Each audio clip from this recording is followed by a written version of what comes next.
In today's video, we explore a heartbreaking story that unfolded in just a few seconds. Lena Sardar Kill, who was 3 years old, was playing outside with other kids on the afternoon of December 20th, 2021 in San Antonio, Texas. Her family lived in an apartment building. When her mother took her eyes off of her for a second, Lena was gone. Before we continue, don't forget to hit that like button, subscribe for more real-life crime documentaries, and turn on the notification bell so you never miss an update. I'd love to know in the comments which country you're watching from. It's always incredible to see how far these stories travel and how many people across the globe care about justice and the truth. Your support truly makes a difference. It helps these stories reach new audiences, spreads awareness, and reminds us all why it's so important to keep seeking answers, even when justice takes time. Thank you for being here, for caring, and for standing with truth. Now, let's get back to the story. Lena Sardar Kill was born on February 20th, 2008, in a place in the coastal province of Afghanistan. They have a daughter named Zarmeena Sardar Kill. It is said that Lena's grandpa was a military commander in Afghanistan who was killed in 2009 in an ambush. Riaz, her father, did the same thing and served in the Afghan military from 2013 to 2019. He worked with American troops and led a group of people in the country's security forces during that time. He later said in an interview that his job was very bureaucratic and involved a lot of papers. Despite this, his work put him and his family at risk of being hurt. With visas in hand, the Sardar Kill family left their home country of Afghanistan in 2019 to move to the United States. It was said that the family had to move because they were getting threats in Afghanistan. It was Riaz's belief that moving to the United States would make them safer. The family made their home in the Texas city of San Antonio. They moved into an apartment building close to the medical center. Villas del Cabo is the name of the complex, and there are thousands of Afghan refugees living in the area around it. Riaz got a job as a ride-share driver after he moved to San Antonio. Later, he got jobs running trucks and did everything he could to support his family. Riaz worked outside the home, but his wife Zarmeena took care of their oldest daughter Lena and their second child, a young boy. In the year 2021, Zarmeena got pregnant with their third child, a boy. In the same year, the family started making plans to visit family in Afghanistan. But Riaz didn't go because he was afraid for his safety. The threats were mostly aimed at him. Because of this, Zarmeena took the kids with her to meet her parents. The U.S. suddenly began pulling out of Afghanistan in August of that year, even though an agreement had been made the year before. A lot of people rushed to Kabul airport during the sudden pullout, hoping to get on one of the last flights out of the country. They included Zarmeena, Lena, and Lena's younger brother. More than 100 Afghans and 13 U.S. soldiers were killed when a rebel set off an explosion near the airport gates. Lena was hurt and lost awareness during the explosion that killed or hurt hundreds of people. The good news is that she quickly woke up and ran away with her mother and brother to a nearby relative's house. Not long after that, U.S. officials evacuated them, and they met up with Riaz in Texas. Even though the attack caused a lot of stress for the family, things finally got back to normal in San Antonio. Lena, who was only 3, was starting to become her own person.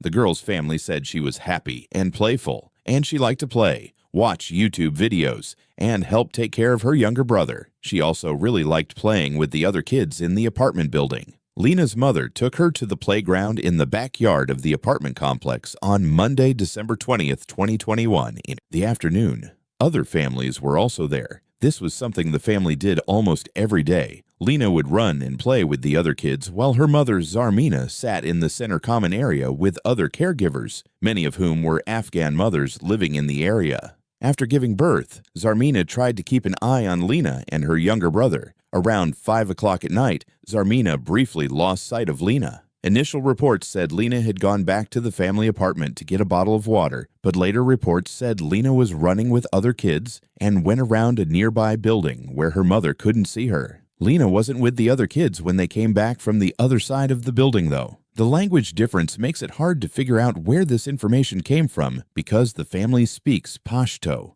In any case, the official police report later said that Lena's mother looked away for a moment around 5:40 p.m. and couldn't find her again. Zarmeena thought Lena had gone back to the family flat and went to look for her there when she didn't come back. Zarmina couldn't find Lena, so she started to think that she might have gone to visit another Afghan family they knew. She then called her husband Riaz and asked him to help her find their daughter. About a mile away, Riaz was with a friend, but he quickly ran home to help look for Lena. Being without her for a while made her family worry about the worst. It was about 7:15 p.m., which was a little more than an hour and a half after Lena had last been seen in front of the apartment complex. When the police arrived, they began searching the whole complex that same night and kept doing so for the next few days. Around 10 p.m., an Amber Alert was sent out for Lena, giving details about her profile and where she had last been seen, which was near Fredericksburg Road.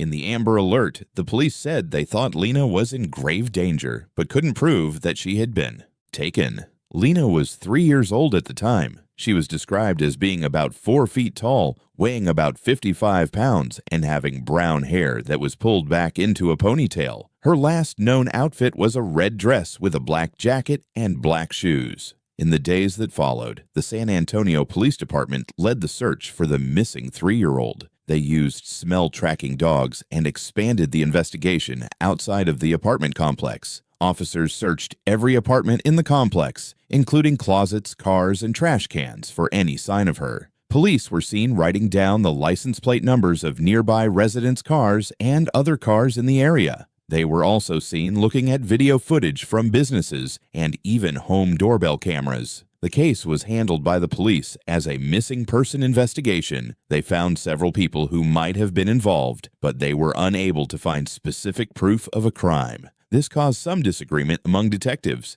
about whether they think the case was an abduction, which is something that will be talked about in more depth later. From the start, San Antonio Police Chief William McManus was always involved with the case and talked to the public and the media several times. At first, he said that they moved quickly in the hours after Lena went missing. They used FBI tools and looked everywhere they could, from dumpsters to people's closets. Right now, we have a canine teams that are out looking for her right now. They're running the green belts between here and and 410.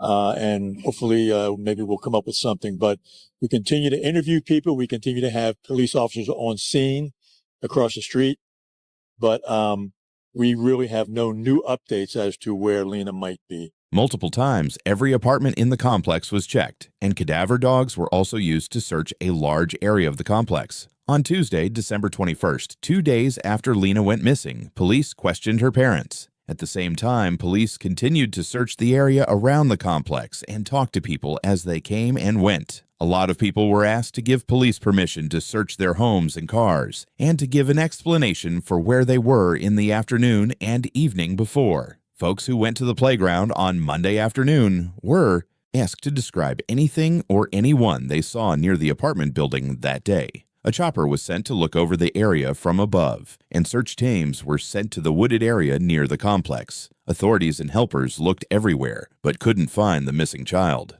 2 days after Lena went missing, William McManus, the chief of police in San Antonio, said that they had less hope as time went on. McManus asked the FBI for help and asked them to send out their child abduction rapid deployment CARD team to help find Lena. Riaz, Lena's father, became the family's spokesperson in the media. He spoke in public many times, always with a translator because his first language is Pashto and his English isn't very good. In one of his first interviews, he broke down in tears when asked what he missed most about Lena. During this hard time, the community where the Sardar Kil family had lived came together to help them. They gave Riaz and his wife support and resources they might not have had otherwise. With this group of people helping each other, they were able to offer a big prize for information that would help police find Lena. The reward started at $75,000 and quickly rose to $100,000 after San Antonio Crime Stoppers added their own $50,000. In the end, the prize was worth more than $250,000, mostly because the Islamic Center of San Antonio gave a lot of money. From the start, it looked like the police thought Lena Sardar Kil was in danger. The first Amber Alert said she was in grave or immediate danger because of this. But when the police searched outside of the apartment complex, they couldn't find any signs of a crime.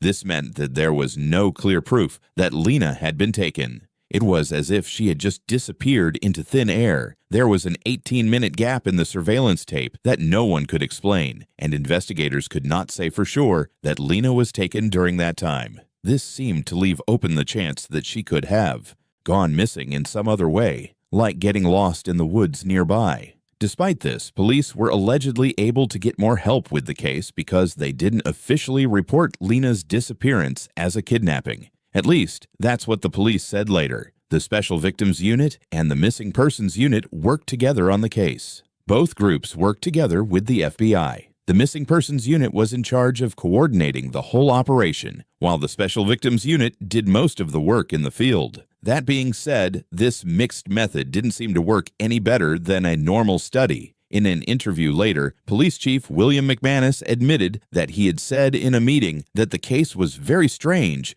and that he had never seen someone just disappear. He said that they had no clues at all about where Lena might be or what might have happened to her. He said it was the first time he had ever seen something like it. There is still no solid proof that Lena Sartor-Kill was taken, but this is still the most popular idea about what happened. Additionally, it seems to be the only logical answer, since she probably didn't get lost in the nearby woods or be eaten by a wild animal. Coyotes are the only animals in San Antonio that could have done something like that, but you don't see many of them in that part of the city, and they would have probably left a lot of physical evidence. Some people also thought that Lena might have been swept into a storm drain or something similar during flash floods, but it didn't rain that day. Even so, there are other ideas about what happened, and abduction is still the most popular one. Some think that Lena's kidnapping was probably planned ahead of time, while others think it could have been an accident done by someone who had nothing to do with Lena or her family. People who think the theft was planned say that Lena probably went with someone she knew, someone she had seen before or talked to before. Abel Pina, a retired FBI agent who runs Project Absentis, a support group for missing people in San Antonio, said it's possible that Lena left on her own while being with someone she may have known. She may have had one or more people with her, but what happened later is still unknown. Because of the Absentis project, Abel Pina learned about the case and helped put together 2 combined sketches. People know Lois Gibson as the famous forensic artist for the Houston Police Department. She made these drawings. Gibson based his story on the story of someone who said they saw Lena walking with 2 guys on the afternoon she went missing. The sketches were said to show an Afghan man with dark skin and an Afghan guy with lighter skin. Lena's family said they recognized the Afghan man after seeing the sketches, but they didn't think he had anything to do with her missing. But they couldn't figure out who the dark-skinned man was. Some people still think that Lena's disappearance may have been an accident, even though this may be proof of a planned kidnapping. This is the idea they hold because this kind of kidnapping is harder to solve because the kidnapper and victim don't have a clear link. Even more trouble is caused when there are no witnesses to the crime, which was the case here. No one seems to have seen anyone take Lena out of the apartment complex. This means that someone could have been waiting in the parking lot where Lena and the other kids were running, just waiting for them to leave so they could take advantage of the situation. Early in January 2022, the Amber Alert for Lena Sartor-Kill was taken down, but the investigation into her absence continued. It was led by the San Antonio Police Department, with help from the FBI. In the same month, just a few weeks after Lena went missing, cops from San Antonio were seen searching a creek near the apartment complex with an elite FBI dive team called the Evidence Response Team Underwater Search Unit. The search took place less than 3 kilometers from where Lena went missing, but the police told people not to make hasty assumptions. The FBI's underwater search finished without any conclusive results. As a result, the search area for Lena 3, who would be 4 years old in February, was expanded. Police kept asking people to help and told anyone with tips to come forward, no matter how small it seemed. In the months after Lena went missing, many ideas and rumors grew about what might have happened to her. Some of these ideas went so far as to say that Lena's family was involved in her disappearance. Several people were upset with Zarmina because they said she let a 3-year-old run around the apartment complex without watching. Some people said she was careless and said this was something she did all the time. Some people went even further and said that Lena's family had killed her and buried her body. Even stranger things were said. Some people thought the family might have been having problems, and had chosen to sell the child for a lot of money. The police never found any proof that Lena's family had anything to do with her disappearance. The case was looked into in great detail, and if the family did anything wrong, it would have almost certainly been found out. An anonymous tip told Lena's family that she had been seen living in Oklahoma a year after she went missing. This gave people new hope that she might come home one day, but the story has never been proven. Police have kept giving the public updates from time to time, but very few of them have held any important new information. As time went on, Lena's family became angry at the police. As early as April 2023, they said that they weren't getting any new information. During the same month, Riaz and his wife decided to take polygraph tests so that no one would think they were involved and the rumors would stop. These people also started asking the public for new detectives to take over the case, but the San Antonio Police Department said no. Since then, they've worked with other groups to help plan hunts and events to raise awareness. As was already said, they started working with Project Absentis, a local group run by a former FBI agent.